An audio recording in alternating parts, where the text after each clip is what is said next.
16वीं सदी में औरंगजेब ने विदिशा के विजय मंदिर को तोड़ दिया था। आज भी विजय मंदिर को लेकर विवाद जारी है। एएसआई विजय मंदिर को बीजा मंडल मस्जिद लिखता है। मुस्लिम भी मंदिर पर अपना दावा छोड़ चुके हैं। यहां पर कोई नमाज नहीं होती, किसी तरह का हिंदू मुस्लिम विवाद नहीं है, लेकिन मंदिर पर अब भी ताला लगा है। लेकिन ताले के अंदर है क्या? ये विजय मंदिर या बीजा मंडल क्या सच है? पूरी रिपोर्ट देखें और खुद समझिए। खंडित मूर्तियां,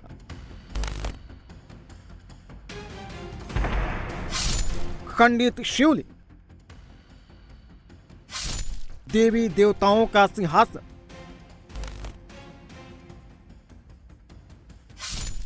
मंडप, स्तंभों पर हिंदू देवी देवताओं की मूर्तियां, मंदिर जैसी नक्काशी,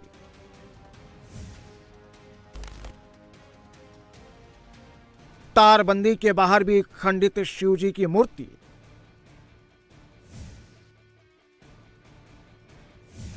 मंदिर जैसा शिखर,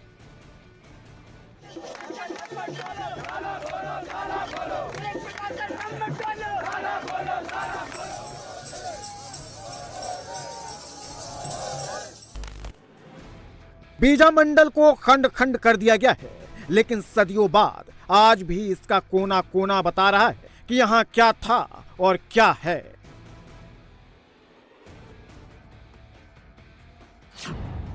विवाद इसी बीजा मंडल को लेकर है। हिंदू पक्ष से मंदिर होने का दावा कर रहा है।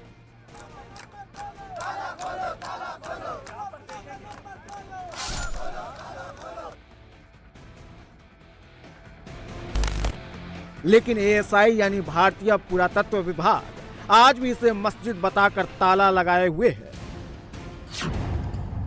नए विवाद की वजह एएसआई का नया नोटिफिकेशन है। बात की वजह विदिशा कलेक्टर का वो लेटर है जिसपे उन्होंने लिखा है कि दरअसल आर्कियोलॉजिकल सर्वे ऑफ इंडिया ने इसे मस्जिद बनाया है, मस्जिद बताया है। ये लेटर उन्होंने तब लिखा जब तमाम हिंदू संगठन जो इस 11वीं शताब्दी के बताए जा रहे विजय सूर्य मंदिर में हर नागपंचमी के दिन यहाँ पूजा अर्चना करने आते हैं, वो अनुमति मांगते हैं कलेक्टर से कि उन्हें इस बार फिर से 9 तारीख को पूजा अर्चना करने की अनुमति दी जाए इस विजय सूर्य मंदिर के बाहर, या जिसे कलेक्टर के इस पत्र में साफ तौर पर लिखा गया है कि ये बीजा मंडल मस्जिद है। 1964 में मंदिर और मस्जिद विवाद खत्म हो चुका था। मुस्लिमों को दूसरी जगह ईदगाह के लिए जमीन मिल गई थी। बीजा मंडल पर मुस्लिमों ने अपना दावा भी छोड़ दिया था, लेकिन एएसआई के नए दावे से हिंदू संगठन भड़क गए। बीजा मंडल एक मंदिर है, इसका दावा हिंदू सदियों से करते आ रहे हैं। इसी दावे के तहत हर साल नागपंचमी के दिन बीजा मंडल के बंद पड़े गेट पर पूजा भी की जाती। हर साल की तरह इस साल भी हिंदू संगठनों ने पूजा पाठ की इजाजत मांगी, लेकिन कलेक्टर ने लेटर जारी कर इसे मस्जिद बताते हुए पूजा की इजाजत देने से इनकार कर दिया। इसके बाद हिंदुओं का गुस्सा भड़क गया। पत्र से इस बार हिंदू संगठनों के मन में बहुत उनकी भावनाएं आहत हुई हैं, क्योंकि सरासर विजय मंदिर को आर्कियोलॉजी विभाग मस्जिद लिख रहा है अपने रिकॉर्ड में। ये बहुत गंभीर बात है और इसके तत्काल सुधार होना चाहिए। अंदर की मूर्तियां देखें, अंदर मूर्तियां रखी हुई हैं और मूर्ति अपने आप में जो है प्रमाण है। पत्थर खुद बोल रहे हैं कि ये मंदिर है, क्योंकि इबादत गाह में मुसलमानों की इबादत गाह में मूर्ति नहीं होती की वजह। अरे हमारे धर्म पर आघात हो रहा है, अभी भी गुस्सा ना है। अब तो अभी भी गुस्सा शांत है, अभी खून नहीं खोला। जिस दिन खून खोल जाएगा इस 9 पीढ़ी का तोड़ फोड़ कर धर देंगे, जाली तक घेर के फेंक देंगे। कलेक्टर को कुछ पता नहीं है। पिछले 60 सालों में ये पहला अवसर है कि कलेक्टर ने मध्य प्रदेश के शासन ने जो डीपी मिश्र साहब ने जो 1967 में फैसला लिया था, और 67 में फैसले के बाद सारे शहर के लोगों ने पूरी तरह इस फैसले को आत्मसात किया था। उनको एक ईदगाह एक अलग जगह उपलब्ध कराई थी, मगर कलेक्टर ने अतिरिक्त जाकर इसका अपना मनमाने ढंग से अनुवाद किया है। बीजा मंडल के इतिहास में मौजूदा समस्या का समाधान छुपा है। बीजा मंडल का निर्माण चालुक्य वंश ने 9वीं-10वीं सदी में करवाया था। मंत्री वाचस्पति ने जब विदिशा में विजय प्राप्त की थी तो उन्होंने विजया मंदिर बनवाया था। इतिहासकारों के मुताबिक चालुक्य के कुल देवता सूर्य होते हैं, इसलिए मंदिर के पास सूर्य मंदिर का भी निर्माण चालुक्य वंश ने ही करवाया है। करीब 200 साल तक यह मंदिर ऐसे खड़ा रहा, पूजा पाठ भी होता रहा। लेकिन 11वीं सदी में मुस्लिम आक्रांता अल्तमस ने इसे नष्ट कर दिया और मंदिर को लूट लिया। यह सिलसिला 16वीं सदी तक चलता रहा। औरंगजेब ने आखिरी बार इस पर हमला किया और मंदिर को तोपों से उड़ा दिया। ये बात मुस्लिमों को भी अच्छे से पता थी बीजा मंडल का इतिहास क्या है, इसलिए 20वीं सदी की शुरुआत तक यहाँ पर नमाज नहीं पढ़ी गई। बीजा मंडल में पहली बार 1945 में ईद के दिन नमाज पढ़ी गई और 1964 तक यह सिलसिला जारी रहा।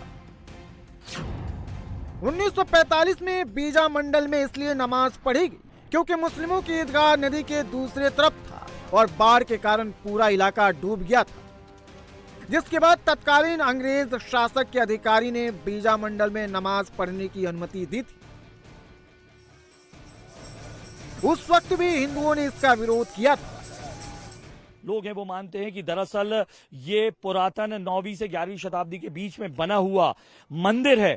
वो जिन वजहों से मानते हैं मंदिर, उन वजहों को तलाशने के लिए इंडिया टीवी वहां पहुंचा है और तस्वीरें ये जो बता रही हैं कि जिस तरीके से तमाम जो हिंदू मंदिर होते हैं और परमार राजा और चालुक्य की जिस तरीके से स्थापत्य कला होती है, उस तरीके से अगर आप देखेंगे तो यहाँ ये मुख्य द्वार दिखाई दे रहा है, बाकायदा सीढ़ियां दिखाई दे रहे हैं। यहीं से बताया जाता है कि शुरुआत होती थी मंदिर की। ये फ्रंट बताया जाता है, जिस तरीके से हमने अमूमन मंदिरों में देखा, इसी तरीके से जो है वो मंदिर होता है की शुरुआत होती। और क्या क्या यहाँ पर आप बताना चाहेंगे हमें? ये देखिए आप, इस मंदिर के प्रवेश द्वार पर शंख बना हुआ है।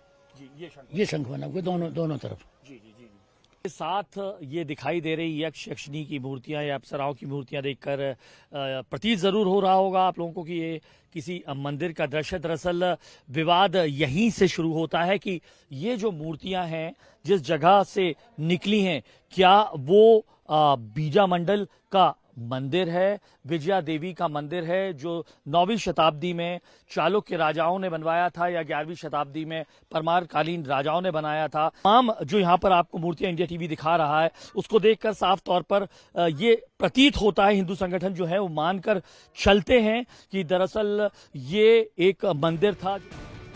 बीजा मंडल ही विजया मंदिर है। हिंदुओं का ये दावा तब और मजबूत हो गया जब 1991 में आई बाढ़ के बाद मलबे में दबा स्मारक का कुछ हिस्सा बाहर आ गया।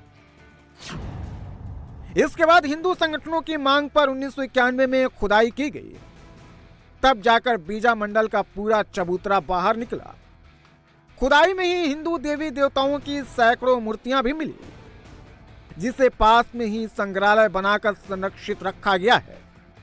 1100वीं शताब्दी में बनाया गया। उसमें उमा और महेश यानी शंकर पार्वती की ये प्रतिमा है जो यहाँ पर खुदाई के बाद निकली। किस तरीके से खंडित किया गया है यहाँ पर आपको साफ तौर पर दिखाई देगा। ये माँ चामुंडा की मूर्ति है और अगर आप यहाँ पर देखें तो किस तरीके से उनका जो चेहरा है वो भी दिखाई दे रहा है, इसे भी साफ तौर पर खंडित किया गया है। इन अप्सराओं की मूर्ति, इस तरीके की तमाम अप्सराओं की मूर्ति हर जगह आपको देखने को मिली मंदिर के हिस्सों में। और ये विष्णु की मूर्ति देखिए, ये भी उसी परमार काल में कहा जाता है नरवर्मन ने इसे बनाया है और ये विष्णु भगवान की मूर्ति है। ये तमाम इन्हीं मूर्तियों का विध्वंस जो है वो किया गया था इल्तुतमिश से लेके औरंगजेब तक। ये देखिए, ये महिषासुर मर्दिनी की ये जो मूर्ति है इसे भी पूरी तरीके से खंडित कर दिया गया। उसके टूटे हुए हिस्से और उनके हाथ में महिषासुर, ये आप देख सकते हैं ना, जटाएं महिषासुर की पकड़ी हुई माता महिषासुर मर्दिनी यहाँ आपको दिखाई देंगी।